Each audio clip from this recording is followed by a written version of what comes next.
ज़ियारत मदीना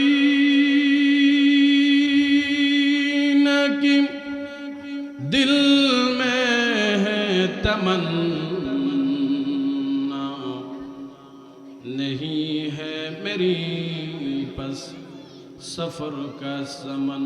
बलगल उला बिकमालिही कशाफत दुजा बिजमालिही हसनत जमीउ खिसालिही सल्लु अलैहि व आलिही। ला इलाहा जुड़े जुड़े ला इलाहा इल्लल्लाह, ला इलाहा। এই কালেমার জন্য হুসাইন শহীদ হলেন কারবালায়। এই কালেমার জন্য হুসাইন শহীদ হলেন কারবালায়। জান চলে যাই মান চলে যাই তবু জবানে ইল্লাল্লাহ, লা ইলাহা লা ইলাহা ইল্লাল্লাহ, লা ইলাহা লা ইলাহা ইল্লাল্লাহ মুহাম্মাদুর রাসূলুল্লাহ সাল্লাল্লাহু আলাইহি ওয়াসাল্লাম। কর লাগিয়া कंध मानुष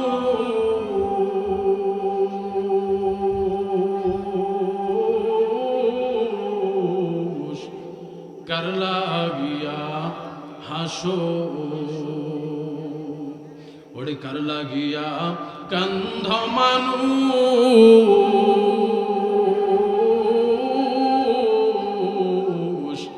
कर लागिया हाशो ओरे जे तुम्हारे करल सृजन, जे तुम्हारे करल सृजन तारे भूले आछो।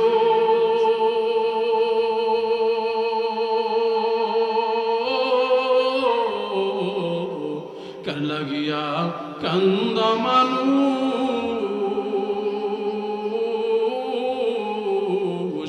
कर लगिया हाशो। আলহামদুলিল্লাহ, ঐতিহ্যবাহী জামালপুর ড্যামহাটি যুব সমাজ ও প্রবাসীদের উদ্যোগে আয়োজিত আজকের তাফসিরুল কুরআন মাহফিল ও কিরাত মাহফিলের চলমান অধিবেশনের সম্মানিত মুহতারাম সভাপতি জনাব মোহাম্মদ কবির হোসেন সাহেব, বিশিষ্ট ব্যবসায়ী জামালপুর ড্যামহাটি, সহ সভাপতি জনাব মোহাম্মদ তহিন সরকার সাহেব জামালপুর। আজকের তাফসিরুল কুরআন মাহফিলের প্রধান আকর্ষণ, যিনি বাংলাদেশ সহ বহির্বিশ্ব যিনার সম্মান আল্লাহ তাআলা দিয়েছেন, বিশ্বজয়ী কারি হযরতুল আল্লাম হযরত মাওলানা শাইখ আহমদ বিন ইউসুফ আল আজহারি হাফিজাহুল্লাহ। প্রধান অতিথি আলহাজ মুফতি আনোয়ার হোসেন চিশতি দামাত বারকাতুহু।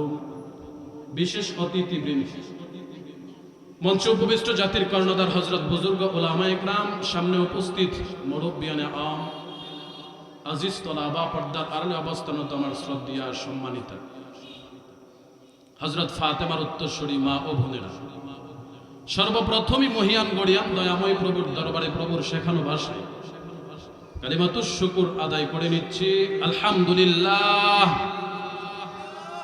পড়ে নিচ্ছি লক্ষ কোটি দুরূদ ও সালাম কলেজার টুকরা প্রিয় নবী, হায়াতুন নবী, জিন্দা নবী, নবীদের নবী, যিনি উম্মতের শাফাআত করনেওয়ালা নবী, जिनार नाम आसमाने अहमद, जमीने मुहम्मद, हृदয়ের গহীন থেকে পড়ে নিচ্ছি সাল্লাল্লাহু আলাইহি ওয়াসাল্লাম। সম্মানিত শুধু আমি আপনাদের খেদমতে মহাগ্রন্থ আল কুরআন থেকে 114 খানা সূরার একখানা সূরা সূরাতুদ দুহা, যে সূরাটি সিরিয়াল নাম্বারে 93 নাম্বার স্থান পেয়েছেন। সূরাটিতে সর্বমোট 11টি আয়াতে কারিমা রয়েছে। সেই সূরা থেকে 1, 2, 3 আয়াতে কারিমা তিলাওয়াত করেছি তার সামঞ্জস্যতা রেখে। নবীজির অসংখ্য হাদিস থেকে ছোট্ট একখানা হাদিস তিলাওয়াত করেছি। निर्धारित समয়ের ভিতরে সে আয়াত ও হাদিসকে সামনে নিয়ে কিছু কথা বলবো, আল্লাহ তাআলা আমাকে এবং আপনাদেরকে সেই কথাগুলো বুঝে আমল করার তৌফিক দান করুক, বলি আমিন। আজকে থাকার কথা ছিল ব্রাহ্মণবাড়িয়াতে, এলাকার মাহফিল, যুবকদের অক্লান্ত পরিশ্রম, প্রবাসীদের সহযোগিতায়, এলাকার অনেকেরই অক্লান্ত মেহনতের বদলতে আজকের এই আয়োজনটুকুন ফেলে অন্য কোথাও যাওয়াটা বুদ্ধিমানের কাজ হতে পারে না। তাই আজকে নিজের এলাকাতেই থাকলাম। এজন্য সবিনয় বিনীত অনুরোধ করব, রাস্তাঘাটে যারা আছেন, কোরআনের মাহফিল, দূর দূরান্ত থেকে মেহমানরা এসে যেগুলো বলবেন আমরাও সেগুলোই বলবো। ততই কোরআনের মাহফিলকে সম্মান রাখতে, কোরআনের মাহফিলের ইজ্জতার্থে আমরা চলে আসি, প্রত্যেকেই ফ্যান্ডেলের ভিতর বসে যাই। জান্নাতের বাগান প্রতিদিন হবে না, আজকে হয়েছে। এজন্য মাসকে মাস ফিকির করা হয়েছে, মেহনত করা হয়েছে, মেহনতের বদলেই আজকের এই আয়োজনটুকুন হয়েছে। এজন্য নওজোয়ান যুবক ভাই, মুরব্বী বাবা যারা রাস্তাঘাটে দাঁড়িয়ে আছেন, মেহেরবানি করে ফ্যান্ডেলে চলে আসুন। পর্দার আড়ালে অবস্থানরত মা বোনদেরকে বলবো, আপনারাও ঘরের এক কিনারায় বসে যান, কোরআনের আলোচনা শুনুন। আল্লাহ তাআলা হতে পারে কারো না কারো আলোচনার অংশ বিশেষকে কবুল করে আপনার আমার নাজাতের ওসিলা বানিয়ে দিতে পারেন, বলি আমিন। সম্মানিত শুধু এই পৃথিবীর জমিনে আল্লাহ তাআলা যুগে যুগে প্রত্যেক শ্রেণী পেশার মানুষ এবং প্রত্যেক উম্মার জন্য আল্লাহ তাআলা একজন নবী, একজন রাসূল প্রেরণ করেছেন। সেই নবী এবং রাসূলের দ্বারাকে অব্যাহত রেখে আল্লাহ তাআলা আপনার আমার নবী, হায়াতুন নবী, জিন্দা নবী মুহাম্মাদুর রাসূলুল্লাহ সাল্লাল্লাহু আলাইহি ওয়াসাল্লামকে শেষ নবী হিসাবে আরবের মক্কার কুরাইশ গোত্রে মা আমেনার ওয়ারাসী হযরত বাবা আব্দুল্লাহ রাদিয়াল্লাহু তাআলা আনহুর মাধ্যমে দুনিয়াতে আগমন করিয়েছেন। সেই নবী আপনার আমার জন্য দুনিয়াতে রহমতের দোয়া করেছেন, পরকালে উম্মতকে হাতে ধরে ধরে জান্নাতে নিয়ে যাবেন এবং হাউজে কাউসারের পানি পান করাবেন। এই যে বিষয়গুলো আমাদের মন গড়া মতে চললে না, নবীজির সুন্নাহ অনুপাতে চললে, নবীজির সুন্নত মেনে চললে আল্লাহর রাসূল আমাদের শাফাআতকারী হবেন।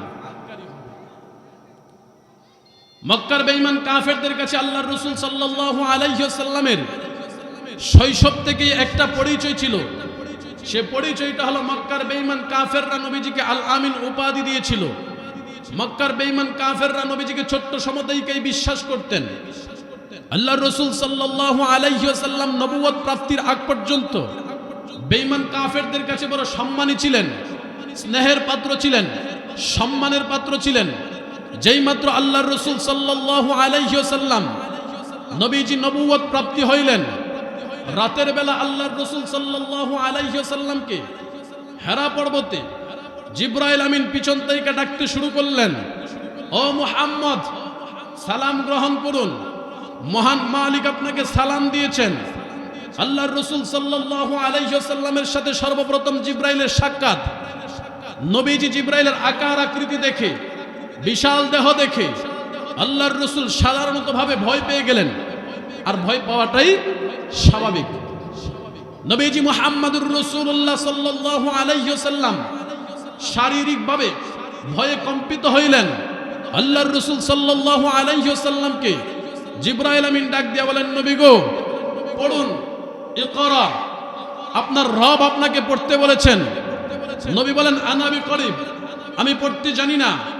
আল্লাহর রাসূল সাল্লাল্লাহু আলাইহি ওয়াসাল্লামের প্রাথমিক কোনো শিক্ষা ছিল না, একাডেমিক কোনো শিক্ষা ছিল না। এই যে শিক্ষা ছিল না, এই শিক্ষাটাকে কেউ যদি বলে নবীজি মূর্খ ছিলেন, কারণ নবীর কোনো শিক্ষা নাই, প্রাথমিক স্তরের শিক্ষা নাই, একাডেমিক শিক্ষা নাই, বিদ্যালয়ের শিক্ষা নাই, তাহলে এটা সম্পূর্ণ ভুল হবে। শিক্ষা এই জন্য আল্লাহ নবীকে কারো মাধ্যমে দেওয়ার নাই, কারণ নবী হচ্ছেন আল্লাহর পরেই নবীজির শান আর মান, এটা যেন ক্ষুণ্ণ না হয়। নবীর উপরে কেউ যদি শিক্ষক থাকে, সে শিক্ষক নবীজির উপর কথা বলবে। আল্লাহ বলেন, নবী গো আপনার উপর কাউকে শিক্ষক বানাই নাই, আপনার শিক্ষক স্বয়ং আমি আল্লাহ। সুবহানাল্লাহ। জিবরাইল আমিন বলে, ইকরা, আপনি পড়ুন। নবী বলে, আমি পড়তে জানি না। আবার বলেন, পড়ুন। আপনি পড়েন। আল্লাহ নবী বলেন, আমি পড়তে জানি না। কি পড়বেন? নবীজি কিচ্ছু বলতে পারতেছেন না। জিবরাইল আমিন বলেন, ইকরা বিসমি রাব্বিকাল্লাযী খালাক, পড়ুন আপনার রবের নামে যিনি আপনাকে সৃষ্টি করেছেন। বলেন আল্লাহু আকবার। আর একটু আওয়াজ দিয়ে বলেন আল্লাহু আকবার। মুসলমান, যখন আল্লাহর নবীকে এই একখানা আয়াতে কারিমা পড়ানো হইল, আল্লাহর নবী ধারাবাহিকভাবে 7 আয়াতে কারিমা একসাথে পড়ে ফেললেন। বলেন আল্লাহু আকবার। তখন নবী বুঝলেন যে আল্লাহর নামে কিছু পড়তে প্রথম শুধু বলা হয়েছে ইকরা, আপনি পড়ুন। নবী বলেন আনা বিকরিব, আমি পড়তে জানি না। তারপরে যখন বলা হয়েছে ইকরা বিসমি রাব্বিকাল্লাযী খালাক, আপনি পড়ুন আপনার রবের নামে যিনি আপনাকে সৃষ্টি করছেন, আল্লাহর নবী ধারাবাহিকভাবে 7 আয়াত এক টানেই পড়ে ফেললেন। সুবহানাল্লাহ। তো নবীজি নবুয়ত প্রাপ্ত হইয়া যখন বাড়িতে গেলেন, মা খাদিজার ঘরে আল্লাহর রাসূল, মা খাদিজা রাদিয়াল্লাহু তাআলা আনহা বলেন, আমি দেখতে পেলাম আল্লাহর নবীর শরীরটা কেমন যেন জ্বরে আক্রান্ত হয়ে গেছে, উত্তপ্ত হয়ে গেছে, গরম হয়ে গেছে। আমি নবীজিকে একটা চাদর দ্বারা, কম্বল দ্বারা আবৃত করে রাখলাম। শরীরটা জ্বরে কম্পিত হয়ে গেছে। আল্লাহর নবী কিছুই বললেন না। নবীজি বিছানার মধ্যে সোজা হয়ে শুয়ে রইলেন। গভীর রজনীতে আল্লাহর রাসূলের ঘুম ভাঙার পর নবীজি আমি খাদিজার চেহারার দিকে তাকায়া অফলক দৃষ্টিতে কান্না করতেছে। আমি খাদিজার বড় মায়া লাগলো। নবী গো, আপনাকে তো এমন ভাবে এর পূর্বে কোনোদিন কান্না করতে দেখি নাই, আজকে এত কান্না করতেছেন, কারণটা কি? আল্লাহর নবী ডাক দিয়া বলেন, আরে খাদিজা, তোমার সঙ্গে হুজরায় প্রবেশ করার পূর্বে কথা হয় নাই। খাদিজা, তুমি কি জানোনি আমি যে আজকে নবী হয়ে গেলাম? জিব্রাইল আমাকে নবুয়তের ঘোষণা দিয়া গেল, রিসালাতের ঘোষণা দিয়া গেল। রে খাদিজা, জিব্রাইল শুধু নবুয়ত রিসালাতের ঘোষণা দিয়েছে এমনটাই নয়। আমি যখন ঘুমন্ত অবস্থায় বিছানার মধ্যে শুয়ে রইলাম, জিব্রাইল আমিন আমার কানে কানে এসে ডাক দিয়া কয়, কম্বলওয়ালা নবী, আর চাদর কম্বল দিয়া মোড়া দিয়া ঘুমাইবেন না, ঘুম থেকে উঠুন, আপনি আর ঘুমাইবেন না। নবী গো, আপনি এখন থেকে শুধু মুহাম্মদ নয়, মুহাম্মাদুর রাসূলুল্লাহ হয়ে গেছেন। মানুষের কাছে দ্বীনের দাওয়াত নিয়ে যান, কালেমার দাওয়াত নিয়ে যান। মা খাদিজা রাদিয়াল্লাহু তাআলা আনহা বলেন, এত ভালো কথা, দামি এক সুসংবাদ দিয়েছেন, তাহলে কান্নার কারণ কি? কান্না কেন করতেছেন? মা খাদিজার প্রশ্নের জবাবে নবীজি ডাক দিয়া কয়, রে খাদিজা, কান্না করতেছি এই জন্য, দুনিয়াতে আমার মা নাই, দুনিয়াতে আমার বাবা নাই, আমার বংশের মানুষ আমার আজকের পর থেকে বিরুদ্ধে দাঁড়ায়া যাবে। যেই মানুষগুলো আমাকে আল আমিন উপাধি দিয়েছে, যেই মানুষগুলো আমি মুহাম্মদরে মহাব্বত করতো, আজকে যদি আমি এক আল্লাহর কথা বলি, গায়রুল্লাহর পূজা ছেড়ে দিতে বলি, মাছের পূজা, গাছের পূজা, আগুনের পূজা, লিঙ্গের পূজার বিরোধিতা করি, 360 দেবদেবীর মূর্তির বিরোধিতা যদি করি, মক্কার প্রত্যেকটা মানুষ আমি মুহাম্মদের বিরোধিতা করতে থাকবে, কেউ আমার পক্ষে সাফাই গাইবে না। রে খাদিজা, কারে আমি সর্বপ্রথম দিনের দাওয়াত দেব? মা খাদিজা অত্যন্ত বুদ্ধিমতী একজন মহিলা, হাতটা সামনের দিকে বাড়ায় ডাক দিয়া কই, পয়গম্বর, আর কান্না করবেন না, টেনশন করবেন না, চিন্তার কোনো কারণ নাই। আমি খাদিজা হাতটা বাড়ায় দিলাম, হাতে হাত রাইখা আমারে পড়ায় দেন, লা ইলাহা ইল্লাল্লাহু মুহাম্মাদুর রাসূলুল্লাহ। মা খাদিজা কালেমা পড়ে ফেললো। আল্লাহর নবী মা খাদিজা রাদিয়াল্লাহু তাআলা আনহার চেহারার দিকে অফলক দৃষ্টিতে তাকায় রইছে। মা খাদিজা আবার প্রশ্ন করেন, নবী গো, অফলক দৃষ্টিতে তাকায় রইলেন, কারণটা কি? কালেমা পড়তে কইছেন, কালেমা পড়লাম, মুসলমান হইলাম, মুমিনা হয়ে গেলাম। নবী গো, আপনি আশ্চর্য ফলকে আমার দিকে তাকায় রইছেন, কারণটা কি? আল্লাহর নবী ডাক দিয়া কই, খাদিজা, আমার মনে একটা প্রশ্ন জাগলো। নবী বলেন, কি প্রশ্ন? রে খাদিজা, তুমি তো একটা বারের জন্য আমার জিজ্ঞাসা করো নাই আমি মুহাম্মদ সত্য নবী না মিথ্যা নবী। আমি তোমার কালেমার দাওয়াত দিলাম, তুমি তোমার পূর্বের ধর্ম বাদ দিয়া আমি মুহাম্মদের হাতে হাত রাইখা কালেমা পড়ে মুসলমান হয়ে গেলা, কারণটা কি? একটা বার জিজ্ঞাসা করলা না? জিজ্ঞাসা করতে কি মনেও চাইলো না? মা খাদিজা রাদিয়াল্লাহু তাআলা আনহা ডাক দিয়া কই, নবী গো, আজকে নয়, কালকে নয়, কয়েক বছর পূর্বে আপনি যখন আমার ঘরে কর্মচারী হিসেবে কাজ করেন, নবী গো, আপনার ব্যাপারে আমার অন্যান্য কর্মচারীগুলো এমন কিছু তথ্য দিয়েছে, যে তথ্যের ভিত্তি থেকে আমি খাদিজা বুঝতে পারলাম আপনি সাধারণ কোনো মানুষ নয়, আপনি অতি শীঘ্রই আখিরি জামানার পয়গম্বর হইবেন। সুবহানাল্লাহ। কালেমা পড়ছে কিনা একজন? নবীজির মনটা একটু শান্ত হইল। সুবহ সাদেকের পরে আল্লাহর নবী হাঁটতে হাঁটতে আবু বকরের বাড়িতে গেল। আবু বকরের দরজার মধ্যে নবীজি আওয়াজ দেয়, আবু বকর দরজা খুইলা নবীজির সামনে দাঁড়াইলো। আল্লাহর নবী ডাক দিয়া কয়, আবু বকর যদি অনুমতি দাও আমি তোমাকে একটা কথা বলবো। আবু বকর ডাক দিয়া কয়, নবী গো বলেন না, কি বলবেন? আল্লাহর নবী ডাক দিয়া কয়, আবু বকর গত রাত্রে আল্লাহ তাআলা আমাকে নবী এবং রাসূল বানাইছেন। এরে আবু বকর আমি যদি তোমার দ্বীনের দাওয়াত দেই কালেমা গ্রহণ করবা কিনা? আবু বকর চোখের পানিগুলো টপ টপ করে ফেলা, ডাক দিয়া কই, ইয়া রাসূলুল্লাহ, ইয়া হাবিবাল্লাহ, নবী গো দেরি করবেন না, সাথে সাথে আমার হাতে হাত রাইখা কালেমা পড়া মুসলমান বানায় জান্নাতি বানায় দেন। জোরে কোন আল্লাহু আকবার। কালেমা পড়া আবু বকর মুসলমান হয়ে গেল। নবীজি আবু বকরের চেহারার দিকে মায়ার নজর দিয়া তাকায় রইছে। রে আবু বকর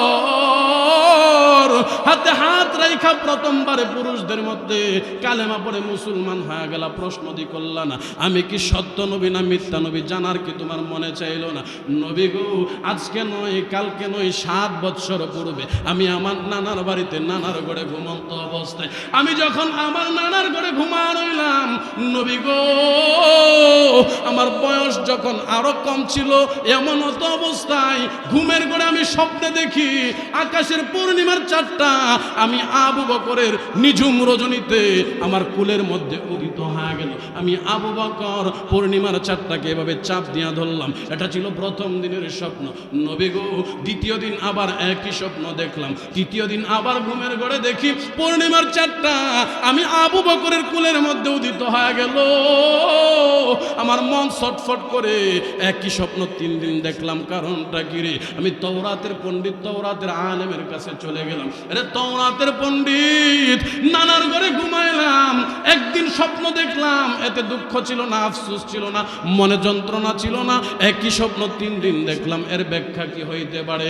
তওরাতের পণ্ডিত ডাক দিয়া কয়, আরে আবু বকর অতি শীঘ্রই আসমানে যার নাম হবেন মুহাম্মদ, আসমানে যার নাম হবেন আহমদ, জমিনে তার নাম হবেন মুহাম্মদ। আখিরি জামানার নবীর আবির্ভাব হবে। ওই নবী যখন তোরে দ্বীনের দাওয়াত দিবে, হাতে হাত রাইখা কোনো প্রশ্ন করবি না, দ্বিতীয়বার জিজ্ঞাসা করবি না সত্য না মিথ্যা নবী, সাথে সাথে কালেমা পড়া মুসলমান হয়ে যাবে। সুবহানাল্লাহ। হে রাসূল তোমায় ভালোবাসি অন্তরে শুধু মুখে নয়, জান্নাতের আশায় নয় হে রাসূল, জাহান্নাম কেউ ডরি নয়। কথা কোন ঠিক কিনা? নবীজির মহাব্বত, নবীজির ভালোবাসা আবু বকর অন্তরে ঢুকছে। আবু বকর মা বাপ ছাড়লো, ঘর বাড়ি ছাড়লো, সম্পদ বিসর্জন দিল। ওই আবু বকরের দাম আল্লাহর কাছে কম না বেশি? কত বেশি? দুনিয়াতে থাইকা জান্নাতের টিকিট পাইছে। বলেন আল্লাহু আকবার। মুসলমানদের সংখ্যা বাড়ছে না কমছে? খারাপ লাগে? জোরে আওয়াজ দেয়া কোন চলবো নি? কতক্ষণ? 3 ঘন্টা না, মাঝখানে আবার নামাজের বিরতি আছে, আমার পরে আরো বক্তা আছে। 3 ঘন্টা যদি আমিই করি, আর অন্য হুজুররা কবে করবো? আমরা এই মাহফিলগুলা কিন্তু অন্যদের চেয়ে একটু ব্যতিক্রম। অন্যরা কিন্তু একবারে ফজর পর্যন্ত চালা, আমরা কিন্তু আবার এটা পারি না। ফজরের নামাজ মিস হয়ে যদি মাহফিল সারা রাত শুনে লাভ হইব কোনো? এজন্য আমরা একটা লিমিটের ভিতরে শেষ করে ফেলি। ভাইরা আমার খেয়াল করে শুনুন, দিনে দিনে মুসলমান বাড়তে শুরু করলো। আরবের মধ্যে প্রতি বছর একটা বাণিজ্য মেলা হইতো। আল্লাহর নবী মুহাম্মদুর রাসূলুল্লাহ চিন্তা করলেন, বাণিজ্য মেলার মধ্যে তো শুধু আরবের মানুষ আসে এমনটাই নয়, বহির্বিশ্বের অনেক ব্যবসায়ীরা আসে। কেউ ব্যবসা করে এখানে, আবার কেউ পণ্য কিনা নিয়ে যা, আবার কেউ তামাশা দেখতে আসে, কিনা? বড় বড় অনুষ্ঠান মেলাগুলোর মধ্যে তো এমনটাই হয়। কেউ বাণিজ্যিক কাজে আসে, কেউ ঘুরতে আসে, দেখতে আসে।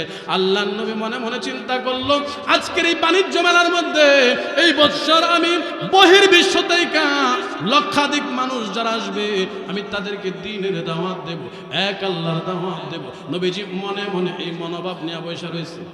ধারণাটা খারাপ না ভালো?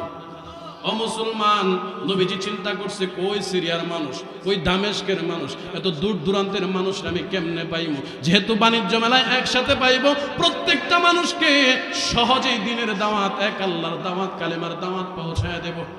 এটা হলো নবীজির মনোভাব। ও মুসলমান, আজকে যারা আজকের এই মাহফিলে উপস্থিত হইবেন, হাজার হাজার মানুষ, এই মানুষগুলোকে দিনের দাওয়াত যদি পৌঁছাইতে হয় একজন আলেম হিসাবে আমার জন্য সহজ না কঠিন? আর যদি জনে জনে বাড়িতে যায় হইতো কত কঠিন, হিসাব নাই। অনেক সময়ের প্রয়োজন। নবী মনে মনে এই মনোভাব নিয়ে বসে রয়েছে। আল্লাহর নবী মুহাম্মদুর রাসূলুল্লাহ এই যে মনস্থ মনোভাব নিয়ে বসে রয়েছে, খবরটা কে যেন মক্কার বেঈমান কাফেরদের কাছে পৌঁছায় দিয়েছে। মক্কার বেঈমান কাফেররা ডাক দিয়া কয়, বাতিজা মুহাম্মদ আগে গরিব গুরাবা মানুষের দিনের দাওয়াত দিত, গোলামরে দাওয়াত দিত, গোলামের সন্তান গোলামরে দাওয়াত দিত, এতে আমাদের কোনো আপত্তি নাই, দুঃখ নাই। কিন্তু মক্কার বাণিজ্য মেলার মধ্যে বহির্বিশ্বের মেহমান যারা আসবেন, ব্যবসায়ী যারা আসবেন, ওই বাণিজ্য কাফেলার কাছে যদি মুহাম্মদ দিনের দাওয়াত দেয়, এক আল্লাহর কথা কয়, কালেমার কথা কয়, আমাদের মূর্তির বিরোধিতা করে, আমাদের দেব দেবীর বিরোধিতা করে, আমাদের চেহারার উপর চুনকালি মারা হবে। না না, মুহাম্মদকে যে কোনো মূল্যে ঠেকাতে হবে। আল্লাহর নবী মুহাম্মদুর রাসূলুল্লাহকে প্রতিহত করার জন্য মক্কার বেঈমান কাফেররা তৎকালীন সময় 9 জন যুবকদেরকে আকৃষ্ট করেছে, 9 জন যুবকদেরকে এক মাঠের মধ্যে জমা করেছে। মুসলমান, এটা আজকের নতুন বিষয় নয় যে নেতা নেত্রীরা যুবকদেরকে গ্রাস করে, যুবকদের উপর ক্ষমতা প্রয়োগ করে, যুবকদের মাধ্যমে নিজের স্বার্থ হাসিল করে। এই বিষয়টা আজকে নতুন নয়, আজকে নতুন নয়। 1450 বছর পূর্বেও মক্কার আবু জাহেল, উতবা, শাইবা, আবু লাহাব এইটাই করছেন। মক্কার বেঈমান কাফেরদেরকে এক স্থানের মধ্যে জমা করে 9 জন যুবকদেরকে লাগায় দিয়েছে। রে যুবকরা, মক্কার অলিতে গলিতে দাঁড়ায় দাঁড়ায়, পয়েন্টে পয়েন্টে, মক্কার প্রবেশদ্বার রাস্তাগুলোর মধ্যে দাঁড়ায় দাঁড়ায় যখন বহির্বিশ্বের মানুষ ঢুকবে, প্রত্যেকটা মানুষকে তোমরা আঙ্গুল দিয়ে ইশারা দিয়ে দেখা দিবা যে কাবা চত্বরে, কাবার সামনে আব্দুল্লাহর সন্তান মুহাম্মদ, কুরাইশের মক্কায় যিনি জন্মগ্রহণ করছে, আমেনার গর্ভতায়িকা যিনি দুনিয়াতে আসছে, সে নিজের নবী দাবি করে। সাবধান, তার কথা তোমরা শুনবা না, তার দ্বারে কাছে যাইবা না, তার নবী হিসাবে মানবা না, সে পাগল। এই যে স্লোগানটা মক্কার চতুর্দিক থেকে আসতেছে, এই আওয়াজটা আমার নবীর কানে পৌঁছায় কিনা? আর হুজুরে কোন আমার নবীও তো শুনতেছে।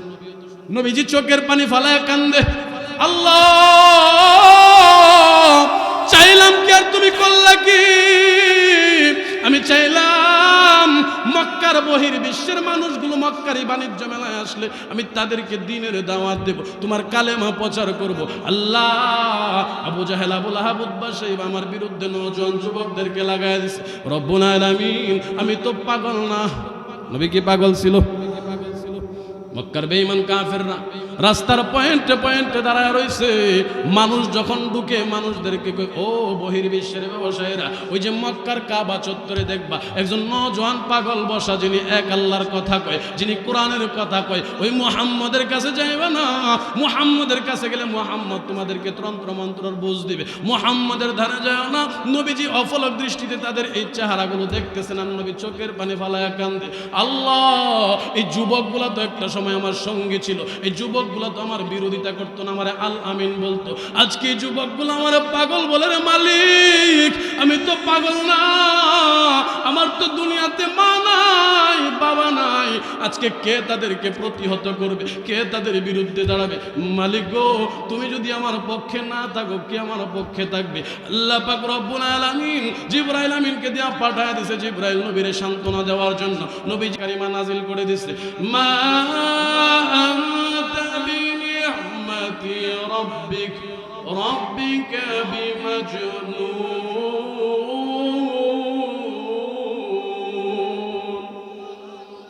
নবী গো, মক্কার বেঈমান কাফেররা আপনার পাগল বলে।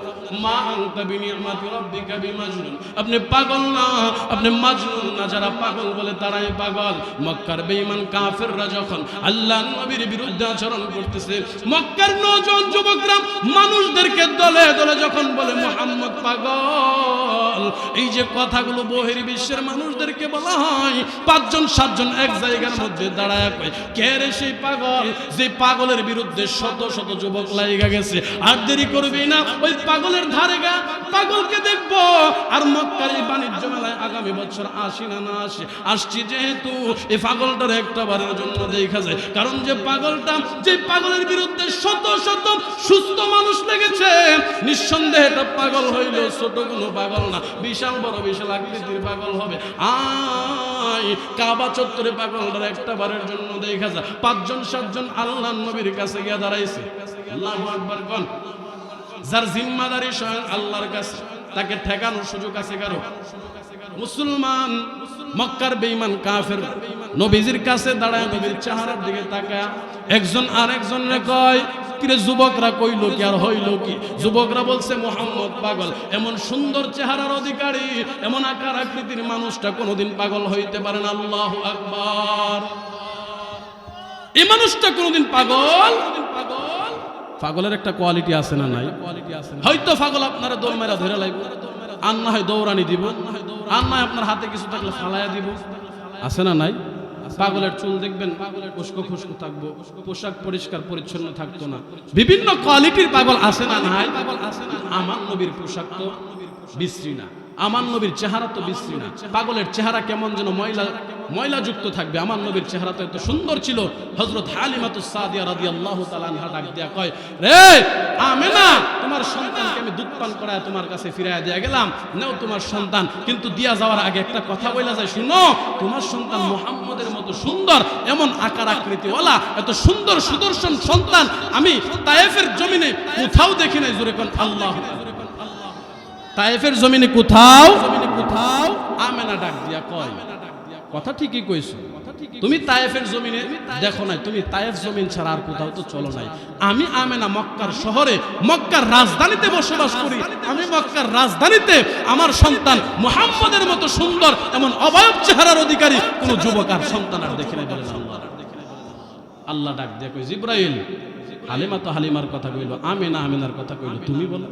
জিব্রাইল আমিন ডাক দিয়া কই, আল্লাহ, আমি তাম পৃথিবী ঘুরলাম, মুহাম্মদের মতো আপনার বন্ধুর মতো এত সুন্দর সুঠাম দেহের অধিকারী, এমন সুন্দর চেহারার অধিকারী আমি কোন সন্তানই আর দেখি নাই। জোরে কোন আল্লাহ।